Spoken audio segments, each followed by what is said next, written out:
Assalamu alaikum. Yes, I am here and welcome. We're just going to wait 3 more minutes and you guys are just going to keep getting good deeds because y'all came such good students, mashallah. You guys came early. To me, that's on time. So, assalamu alaikum, everybody. Now, where is Asma Islam calling in from, huh? Because she's not in my house. Asma. Assalamu alaikum. She told me, Mom, I promise I'm going to be, okay, we're going to get started within 30 seconds, inshallah.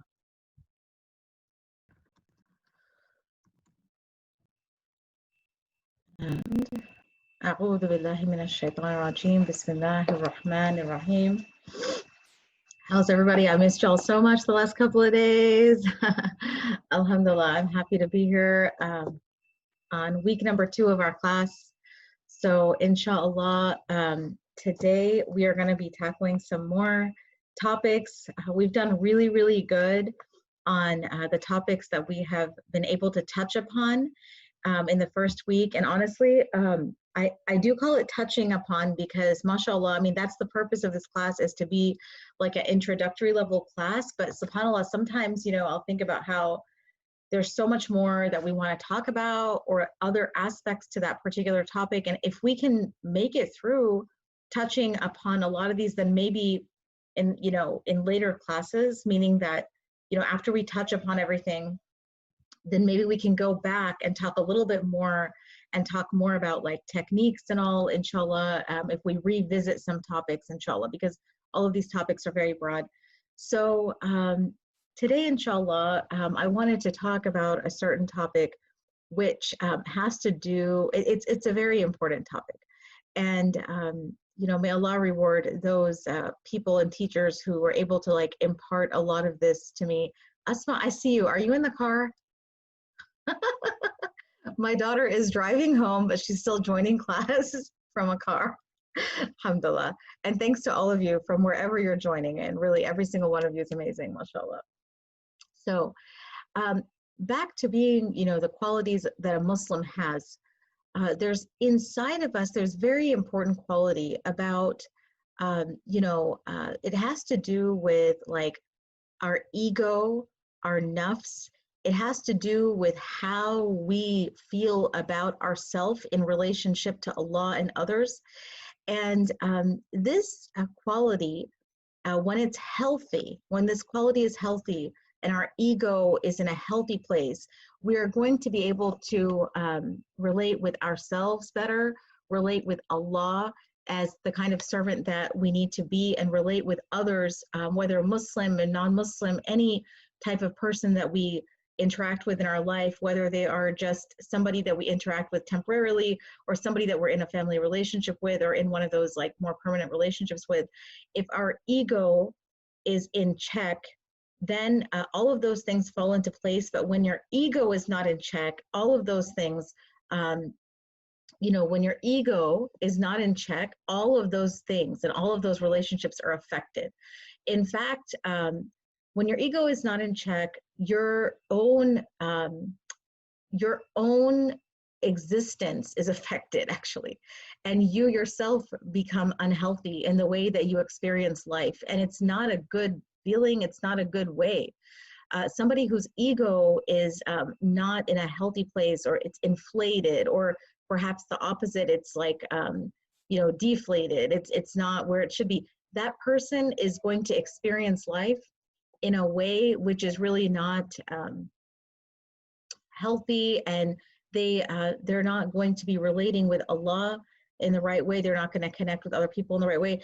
And so what we want to talk about is, you know, how do you know if it's not healthy? Your ego is not healthy. Well, one way that you know is by recognizing some of the diseases of that. And we call that, there's a lot of names for that. Some of those names, we know the word arrogance, we know the word boasting, we know the word, we know the concept displeasure with blame. These are some ways to describe that.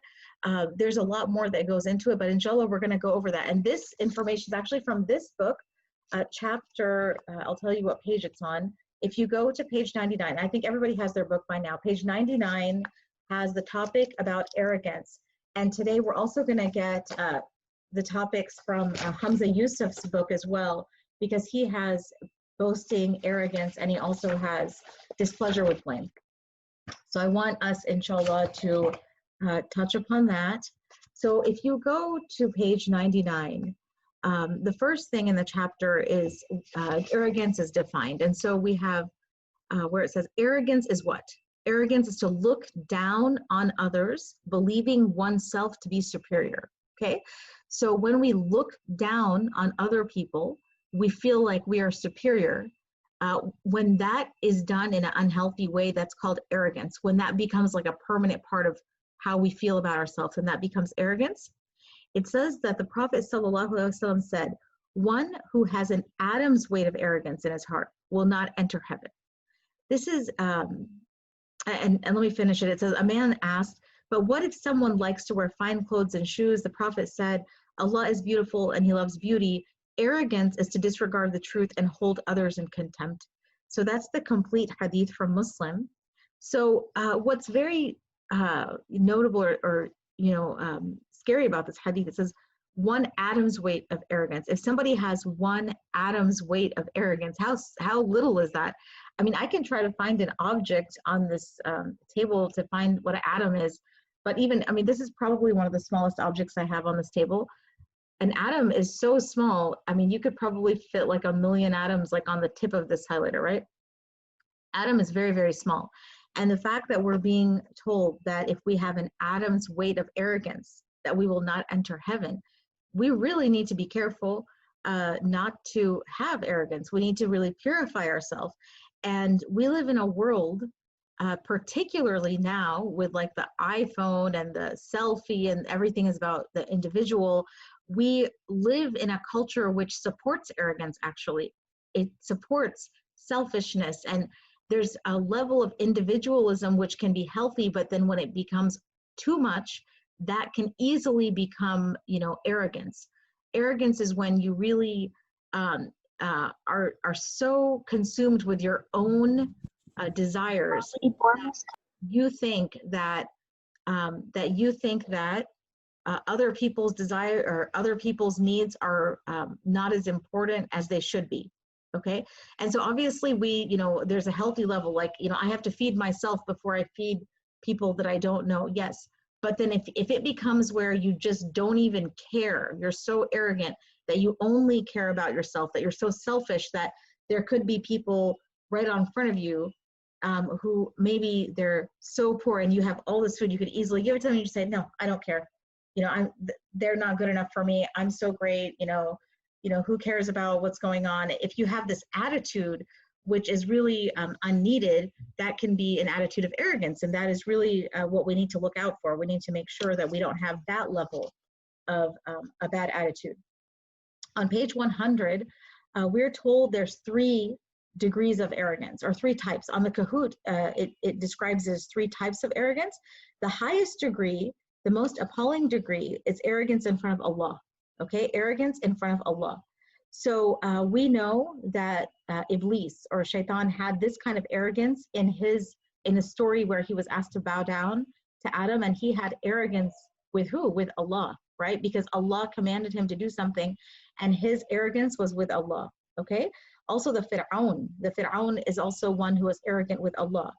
There is also a second degree that we're told about, a degree of arrogance towards the prophets of Allah. And this arrogance is is found in many of the verses of the Quran, where there's people who told the prophets, A'udhu Billah, they said, shall we believe in men like ourselves? And there are people, so some of the people came to the prophets who are trying to give them the message, and they said, shall we believe in someone who's just another human being? So that kind of arrogance is where people were showing arrogance to prophets. Okay. And then we have a third type of arrogance, which is arrogance towards people. And there's so many examples of this kind of arrogance, and really we probably deal with that the most. So many times, even if you're not arrogant with Allah, maybe you have Allah. I see Asma came home. She's in our house now. Hello, Asma. She's on a different device. Okay. So the third type of arrogance is when you are arrogant with other people. And that's really, I think, where we really need to be careful, because our interactions are mainly with other people that we deal with. Many times we are, humble enough to at least do the ibadah that Allah asks us to do, but it's the arrogance we have when we walk about in society and within our families, which is really something to be careful about. It says on page 101, a sign of arrogance towards people is manifested in the way one dresses, walks, speaks, or carries himself. He believes himself superior because of his privileged station, wealth, reputation, or level of education. Advice is not received well because the individual is so confident he knows best and rarely seeks advice in the first place. Okay? Housework, laundry, and other menial chores are beneath him. A person may believe he is saved and privileged, that he has it made, and others are lost or doomed. The Prophet said, if you hear a man say others are destroyed, he's the one who is most destroyed. So here we learn that you can recognize arrogance in the way you dress, walk, speak, or carry yourself. So sometimes people think, because I wear these kind of clothes, I'm better than other people. It can show in the way that you carry yourself. But as you know, that in Islam, we're asked to walk humbly, right? And to be modest in our clothing. And it's okay to have nice clothing, as we learned from the hadith that we first read, but just to make sure that that does not translate into arrogance within our attitude. Also, we should never feel that chores and doing work is below us. Like if we think housework, laundry, or menial chores are below us, then that's wrong. That might be a sign of arrogance as well. Let's look at the next page. On page 102, it says, long for the reward of those who are humble. Their reward in the hereafter is as Allah says. Allah says, that home of the hereafter we shall give to those who intend not high-handedness or mischief on earth, and in the end is for the righteous. That's from Surah 28, verse 83. It says, and in this world their reward is as the messengers described. No one humbles himself before Allah, but that he is elevated. Okay, this is very key. I really like this hadith because I feel like this hadith really hits home. It says, no one humbles himself before Allah except that he is elevated. Okay, so when you humble yourself before Allah, okay, when you humble yourself before Allah, what is happening? When you take your ego and control and kind of bring yourself down to be humble and accept what Allah is asking you to do, stop yourself from that desire that you want to do. Be careful not to transgress bounds. Instead, you are listening attentively and doing whatever Allah wants you to do. Even if that's difficult for you, that is humbling yourself before Allah. That is being conscious of Allah. And what happens in that moment? Something really beautiful happens, and it can happen when you're all alone. In fact, that's when it happens, is that you are elevated. When you humble yourself before Allah, Allah elevates you. And it's a really great kind of elevation. It's not the kind of elevation that you do to yourself, or that when you, when someone becomes like famous on earth or something like that. It's a different kind of elevation. It's a kind of elevation which really, that only Allah can do. One second, please. Oh, I just got some guests in the house. So my grandmother and my mother and everybody showed up. Okay, so yes. So when we humble ourselves before Allah, that is the most superior kind of humbleness that we can do. Okay, so Allah is asking us to pray. So we drop everything and we realize who we're praying on front of, and we go and we make wudu and we go for the prayer. And when we pray, we realize who it is that we're praying on front of. We can't see him, right? We can't see him, and it takes effort, but you make your attitude and your heart like so small, like as if you feel like, subhanAllah, like I'm on front of this someone so great, and I, and you feel like, subhanAllah, I'm so meager and weak on front of him. This feeling, this feeling is that feeling of humbleness that we're talking about. Humbleness is the opposite of arrogance, and I do ask that in the Kahoot question. So arrogance is when you're filled up with like this pride and this feeling that you don't need others and that you're better than others, and that can be on front of Allah, in front of, there was people arrogant on front of prophets, and it can be on front of other human beings. But humbleness is like the opposite of that, right? Humbleness is the opposite of that. So let's look at what Hamza Yusuf says as well. So we just read the chapter out of this book. We want to take a peek what Hamza Yusuf says in his PDF. And so he has a chapter as well, which he uses the word fakhr, which is boasting, okay, bragging. So some topics which are related with arrogance, some things that can come with arrogance is bragging, right? And what he is telling us is that some of the worst kind of bragging is when you haven't actually exerted effort or earned something and you're bragging about it. So if you brag about like your ancestry, right, and you're bragging about your lineage, what did you have to do with your lineage, really, right?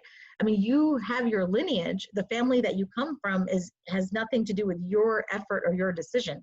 That has to do with something that Allah decided for you, right? So, we're being told that it's really, although it's very common to say, well, I'm from so-and-so family or whatever, but really, like, you didn't have much to do with which family you came from.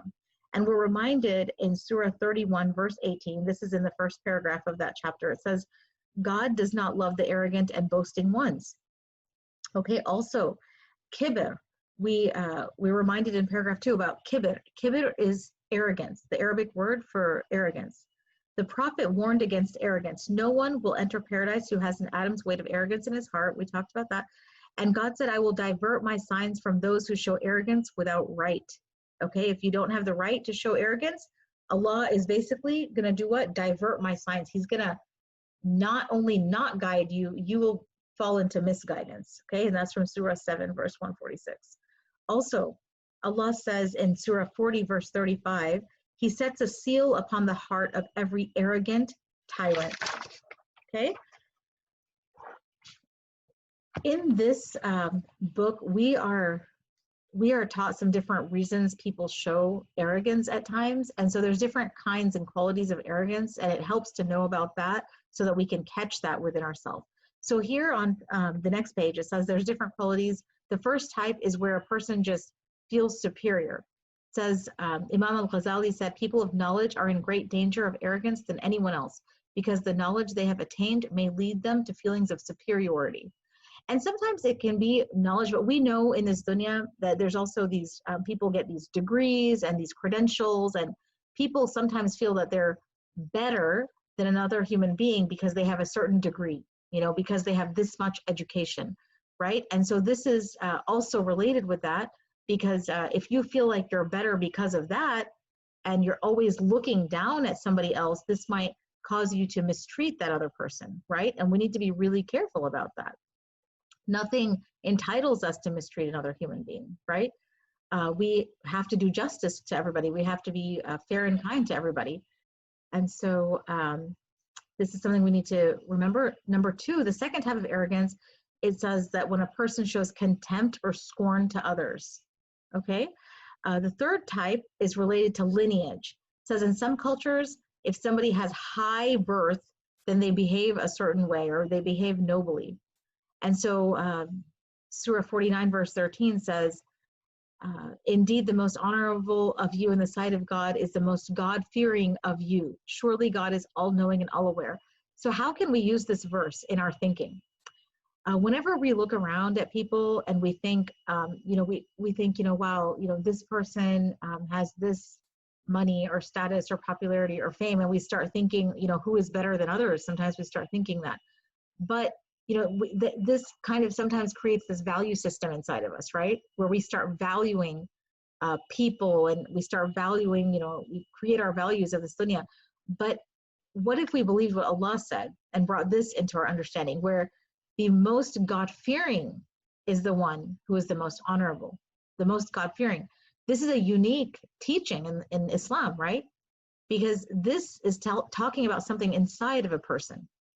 If you're God-fearing, that does not have to do with how you look, what color is your hair or skin, or how tall you are, or how fat or skinny you are, or what kind of house you live in, right? Your God-fearingness is something inside of you, and it has to do with your own choices to believe and to humble yourself, right? God-fearingness, taqwa, that is how Allah values us. He doesn't look at, what color brick is on your house, what neighborhood do you live in, what level of a car do you drive? Is it luxury? Is it regular? What is it?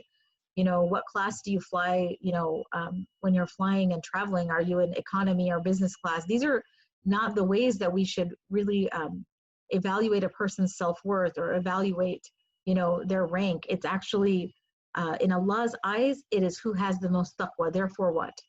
Therefore, we should try to achieve as much taqwa as we can, because that is what's pleasing to Allah. Our goal is to find what's pleasing to Allah, not what looks good in society, not what people will praise us for in this dunya.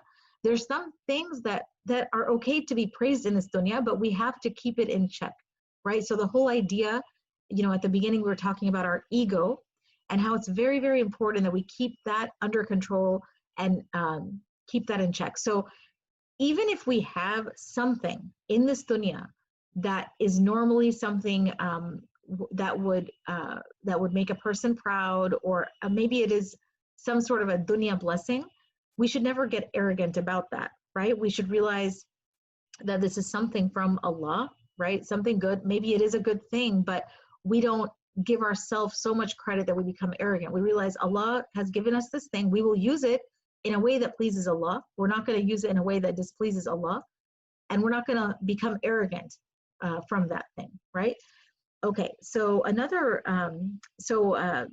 in this chapter, Sheikh Hamza talks about the treatment of how to treat arrogance. And he still goes on later to talk about some more types of arrogance, but he first talks about the treatment.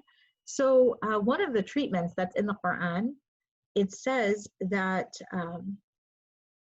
perished is man, how ungrateful is he?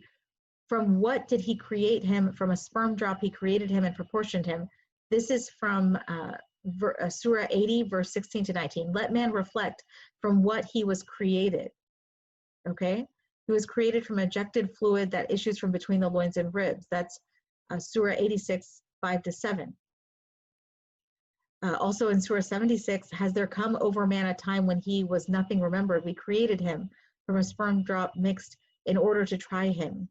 So these reminders about where we came from, we know that we were very small in the beginning, right? I mean, it doesn't matter how independent and strong we might feel now that we don't need others, but we actually came from a very weak, dependent place, right? We had to be in our mother's womb.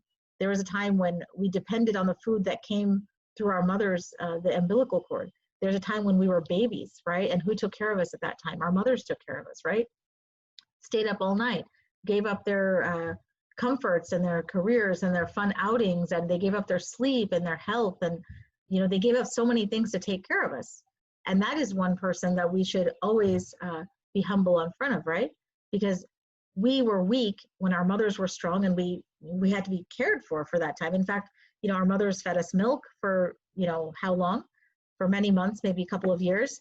And then even then we still couldn't feed ourselves. They still had to prepare our food, right? We still had to be dependent on others, until we got a little bit stronger and stronger. And now we're growing, and we'll continue to grow, right? And even when we grow up and become adults, we should always remember that no matter what, we didn't get where we are by ourselves. It was Allah, it was others in our life, it was a lot of things that helped us to be where we are. And there's going to be a time when we're either super old, and all of us are going to face death. And then at that time, we're completely helpless, right? We're completely helpless. And really, anytime we are helpless in front of Allah, Allah at any time can do anything that He wants. And so we're never really 100% independent and safe. So these sort of reminders should help us to not get too arrogant or conceitful. Hamza Yusuf goes on to give a few more ways that people can be arrogant. If you look at the next page, it says the fourth aspect of arrogance is owing to beauty.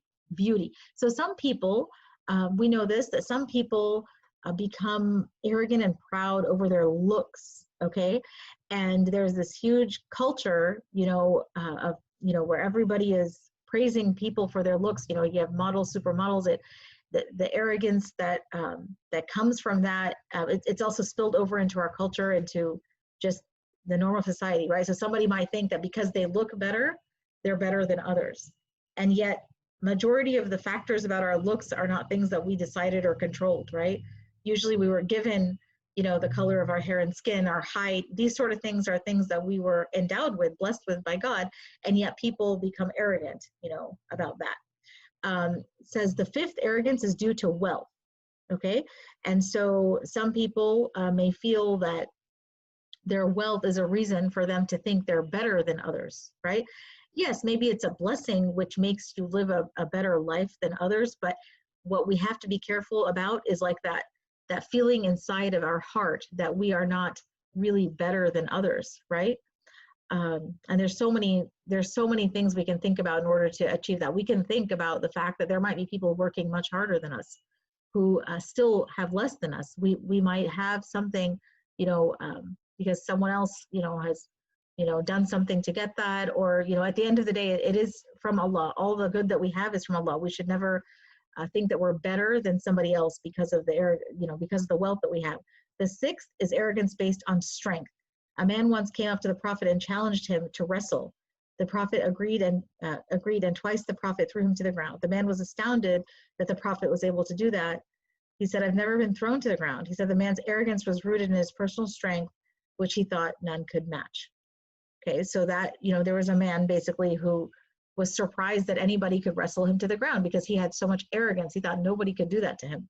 The seventh one that's mentioned is when you have a lot of something, okay, when you somehow you have a lot of something, and so that makes you arrogant for having a lot of something, right? So maybe somebody has a big company, somebody has a lot of clients, you know, a big something, you know, where they have perhaps a lot of followers on social media. I don't know what it is, but, you know, this can become a source of arrogance. The eighth one is having knowledge. It says this is particularly insidious given that knowledge is an honorable matter. A knowledgeable person may believe himself to be superior to others. So we have to be very careful that even the knowledge that we have is because Allah gave it to us, right? And having knowledge means what? Number one, practice it. Number two, teach it to others. And number three, you know, that we are more humble because of it. We're not arrogant because of it, right? And so here at the bottom of the page, it says that every blessing we have is a gift from God, and we are responsible for something for that. So whenever we have a blessing, we actually become responsible for something else, okay? So we know that on the day of judgment, the poor person will be judged much quicker than the rich person. The rich person has 500 years longer because they're answering for every single blessing that they had. So when you have more, you have to answer for more. And anytime we have a blessing, we are responsible for something, right? So here, we're reminded of the verse from Surah Mulk where it says that God has created death and life to test you, to see which of you is best indeed. Have we not given man 2 eyes, a tongue, 2 lips, and shown him the 2 highways of good and evil, yet he does not attempt the steep road of good? Okay, so then we're actually moving on to the next chapter, which is Displeasure with Blame. This is a short one. So one thing, back to tying this in with our ego and humility, is that when we look at that ego that's inside of us, okay, that is deeply rooted in our heart, which is part of our spirituality, right, our ego. When we have that correct position, then what happens? We are able to self-account for ourselves on front of Allah. We can think that, okay, is what I'm doing pleasing to Allah or not? And that holding accountable, that part where we're holding ourselves accountable, is an extremely important daily practice as a Muslim. Now, what if you don't do that? What if you become a person that is unable to hold yourself accountable? Then that's called, it can get into displeasure with blame. Displeasure with blame, that means when you're not happy that anybody is giving you feedback, constructive feedback, right? You can't take responsibility, you can't take that feedback, you can't take the blame. And so here, if we look at this chapter from Hamza Yusuf called Displeasure with Blame, it says, this is a disease, displeasure with blame. Blame is not something we'd naturally embrace. It runs against human nature to love it, but the problem is when fear of blame is coupled with an urgent desire for praise and approval by others. So what he's saying is that even though you know, it's not that we naturally love being blamed for things, but we should be humble enough to accept self-accountability, that we are humble enough to accept, you know, if somebody gives us feedback or even criticism or even asks us to do something, right? So we need to have that humbleness inside of us, that we can accept other people asking us to do things. Assalamu alaikum. I want to welcome my cousin's children joining us from out of town. Welcome, Naveed and Sabrine. So yes, so we were talking about like the ego and keeping that in check, and also just making sure that we are humble enough that we can accept that we ourselves can do self-accountability and accept that criticism that can come from others. And in Islam, even if you're a leader, if you are a parent, if you are the president of something, you should really be able to accept that criticism from others, okay? And if you have a hard time accepting criticism, then that is a real signal that you need to look into yourself and see if your arrogance has grown, okay, too much. If you are having this displeasure with blame, okay? So here we're also reminded in Surah 2, verse 143, it says, "Thus we have made you a middle nation so that you can be a witness of humankind," so that you can be a witness for humankind, right? A nation that enjoins justice and reminds humanity of God's rights. So when you're a witness, we talked about this word the other day, and we're wrapping it up. No worries, we're going to have that game soon. When you are a witness, then what happens? You are always aware and looking around if you are doing the right thing, if what is in your environment, if everything is right, if people's needs are met, right? This is a consciousness of a Muslim, right? This is part of our spiritual existence. We do not just exist somewhere consumed with our own ego and just consumed with our needs. No. You know, we don't just worry about, is my desire fulfilled? Is everybody serving me? That would be called arrogance, yeah? So what we need to do is be a witness to what's around us, right? And if we're a witness, that means that you have a critical eye. You have a critical heart. You are always checking that, you know, am I doing the right thing? Are the people around me, you know, in the right? Is there something they need from me? Is there something wrong going on in the environment? Is everything going good? So you have that critical eye, right? You have that critical eye. And in that critical eye, the first one that we need to be able to check is our own self. And that starts in our heart, right?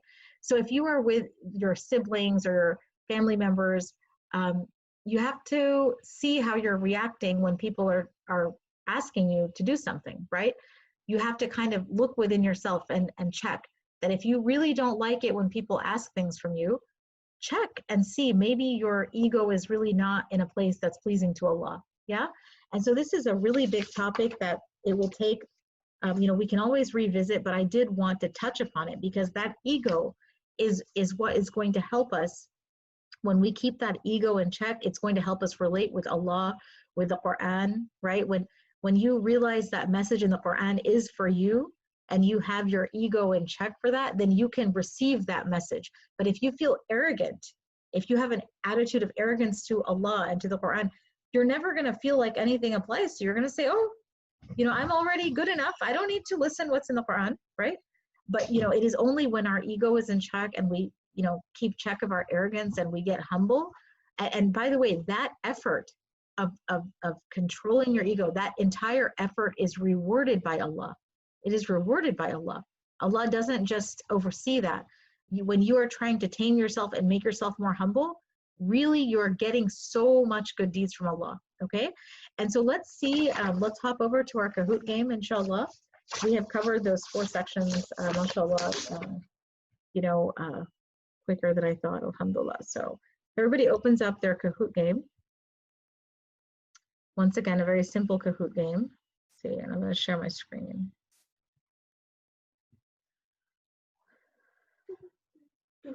And we have, Bismillah. And I think that I've gone over all the points. So we have game pin 708-6882. 708-6882. We do not have anyone who's joined us. Okay, there we go. I should say it. Welcome. Asma Islam. Maliha. Mariam. Noor. Zainab. Mariam. Sabrine and Naveed, if you'd like to join us, we would love to have you. Otherwise, you can always watch this time. Lana, Asiya, Noor. Okay, so we have 9 players. Are we ready to go? Very good. Okay, so let me push start. No, put that into this. Okay, Bismillahirrahmanirrahim. We're going to start the first question. Very simple review of this topic of arrogance. Number 1, arrogance is having more muscles than others, having high lineage, being more beautiful, or thinking you are better than others. Very, very, very good. What I like is that all of you not only got that right, but you realize that it's thinking you're better than others, right? It's not having more, right? So it's okay to have something more than others, but when you think you're better, that is where the arrogance lies, okay? Next question. Number 2, people can feel arrogance for what of the following reasons? Money, status, beauty, all of the above. What are some reasons why people feel arrogance? Excellent. 2 in a row. You guys all got that right. So there's so many reasons. These are some of the examples we talked about why people might feel arrogance. Number 3, true or false? The opposite of arrogance is humility. The opposite of arrogance is humility. True or false? We talked about this one, and let's see if everybody got it right. Yes, so the opposite of arrogance is humility. Humility is when you are humble and you have kept your arrogance in check. Your heart is soft, right? You feel like you're on front of something greater than you. That is humility, right? Having, putting yourself in a position where you're not overtaking, that you're not overdoing your arrogance. So yes, that is true. Let's go to the next one. Good job, girls. True or false? As a Muslim, we must try our best to be humble in front of Allah. Is that true or false? As a Muslim, we must try our best to be humble. Excellent. Another one that you guys all got right. So definitely the main one that we need to be humble in front of is Allah. Thank you, Asma. She's my assistant here. Number 5, arrogance can be in front of who? Allah, the prophets, other people, or all of the above. Arrogance can be in front of who? We talked about this. Excellent, excellent. So arrogance can be in front of different people. It can be Allah, the prophets, others, and we said all of the above. Thank you. Number 6, a good Muslim remembers that Allah gave him or her all her blessings, is careful to be humble in the right times and places, does not let arrogance make them misbehave, or all of the above. What does a good Muslim do? Very, very, very good. So a good Muslim does all of those things, and I know all of you guys did a great job with this. It was a little review. Yeah. So we got 3rd place, Asiya, who got 6 out of 6. Lana K got 6 out of 6. Asfa Islam got 6 out of 6. Let's see who else. Zainab and Noor. And actually, I think a lot of people got 6 out of 6 here. Let me just check the players. You guys are awesome. We have a lot of people. We have Asma, Lana, Asiya, Zainab. You guys did great. Also Noor, Maliha, Mariam, Tanya, Aisha Sayed, Mariam Al-Dairi. You guys all did amazing. And there's even more. Tanya, excellent, excellent. I'm very happy, mashallah. I hope that was a little review. Let me stop the share. So we are out of time. And inshallah, I hope that we got a little touch on this topic of arrogance and boasting and displeasure with blame. Inshallah, we will meet again tomorrow at 3 o'clock. We're going to close with a quick dua. Subhanak Allahumma wa bihamdik ashhadu an la ilaha illa ant astaghfiruka wa atubu ilayk. Wal asr innal insana lafi khusr illa alladhina amanu wa amilu salihat wa tawasaw bil haqqi wa tawasaw bis sabr. Assalamu alaikum wa rahmatullahi wa barakatuh.